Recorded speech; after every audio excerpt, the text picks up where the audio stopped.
Bem, estamos de volta para o segundo bloco da pastoral, do programa Sobriedade, sim, da Pastoral da Sobriedade, né?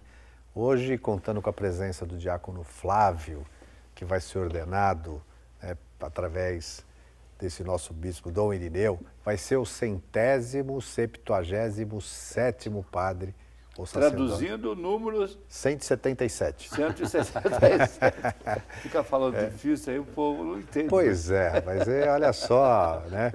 Mas a gente estava falando um pouco aqui da importância do grupo de autoajuda da Pastoral da Sobriedade e a importância que o grupo tem, inclusive no acolhimento e no tratamento da codependência da família. Isso. Que tem uma característica, e certamente, né, o Flávio conhece. Primeiro, o grupo de autoajuda da Pastoral da Sobriedade, ele se difere de outros grupos, Dom Irineu, porque ele permite que você tenha, participando do grupo, o dependente e o familiar. É claro que no momento da partilha, há o cuidado de separar as pessoas por ligações, né, de família, de sangue, ligações emocionais.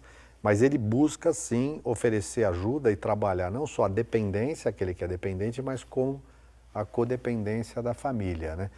E não é simples, às vezes trabalhar a família é mais difícil que o próprio dependente, não é? Certamente. Nós estamos acompanhando uma família, um exemplo assim, e a senhora tem 84 anos. Quem que é essa senhora? Mãe? Dona Ana. Não, mas não o nome dela. O que ela é? Mãe? Ela é mãe, ela é a mãe. E o filho, uma maravilha, uma benção. Só que ele caiu nessa propaganda enganosa, né? E do álcool. E, coitada, é uma benção, uma santa mulher. E ela chegou assim, olha, não sei se você vai poder me ajudar, mas eu estou precisando de ajuda. Aí contou a historinha dela e nós, já com essa parceria, né, com o grupo de autoajuda na diocese, e nós começamos a frequentar. Hoje está uma beleza, um sorriso muito mais frequente no rostinho dela. Porque, na verdade, assim, às vezes o problema da dependência no membro da família provoca reações das mais variadas para o pai, para a mãe, para a esposa, né, para os filhos. Às vezes a mãe, que sempre tem aquela coisa de ser super protetora, né, às vezes ela quer como se tirasse com as mãos a dependência do filho, quer ter o controle da vida do filho, quer que o filho viva à vontade dela, né? E ela não e o filho não vai fazer isso, né? Aí ela acaba adoecendo também, né, inclusive com doenças físicas, né? Mas ao conviver com outras mães que têm e vivem situações parecidas, aí as pessoas começam a se perceber, fala, puxa vida, comigo também é assim, no céu, às vezes o problema que encontra com uma partilha dentro do grupo, nossa, eu pensei que eu estava sofrendo muito, mas tem pessoas ali que superaram as dificuldades e com esse testemunho das famílias, das demais membros ali da pastoral, a pessoa se sente assim, uma força que sai de onde a gente não sabe, que a gente chama de amor. Sem dúvida. E consegue superar as dificuldades. Mas assim como para o dependente é difícil admitir, e o primeiro passo é a admissão, né, para a família também. É isso. Né? Porque às vezes ela acha que o problema está no outro. Né? E às vezes são as relações familiares ou a pessoa da família também, ela tem que admitir, né, as suas limitações. Né? É significativo. Porém, o segundo passo da segunda semana, eu confio.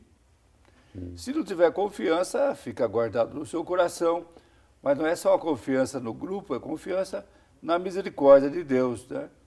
Confia que ninguém nasceu como gente de segunda classe e que ninguém conseguiu esgotar a misericórdia de Deus.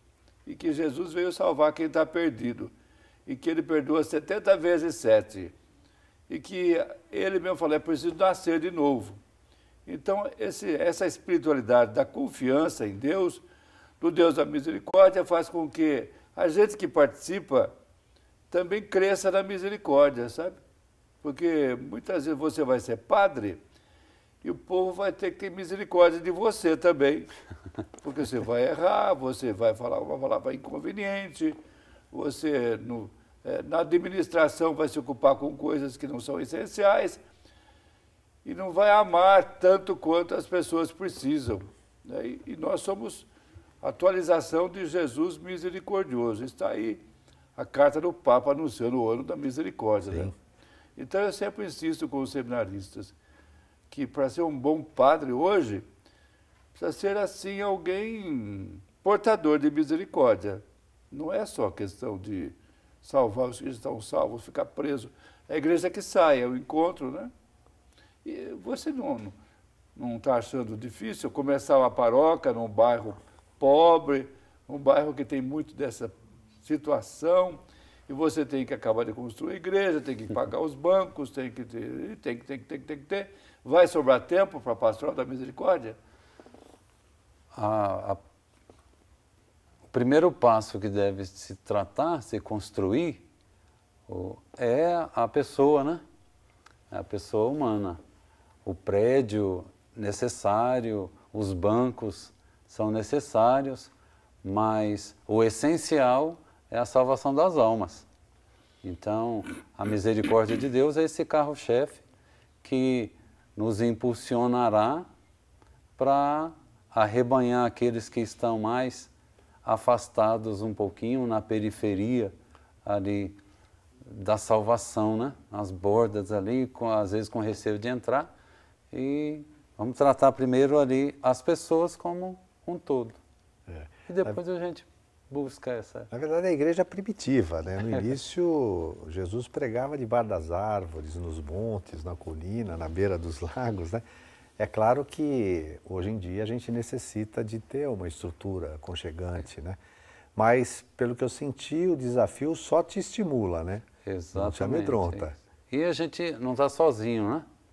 Nós temos todo um clero mais experiente também que vai nos acompanhar. Temos o nosso bispo, enfim, as orações do nosso povo. Se permite, Dona Irineu, no próximo bloco eu queria falar um pouquinho, aproveitando isso, da vocação, né? Porque a nossa igreja, e muitas vezes a gente vê os bispos, né, clamando para a comunidade, orar pelas vocações, né? Saber como é que essa vocação brotou no teu coração. Então daqui a pouquinho, depois do intervalo, você fala com a gente um pouquinho disso. Até já.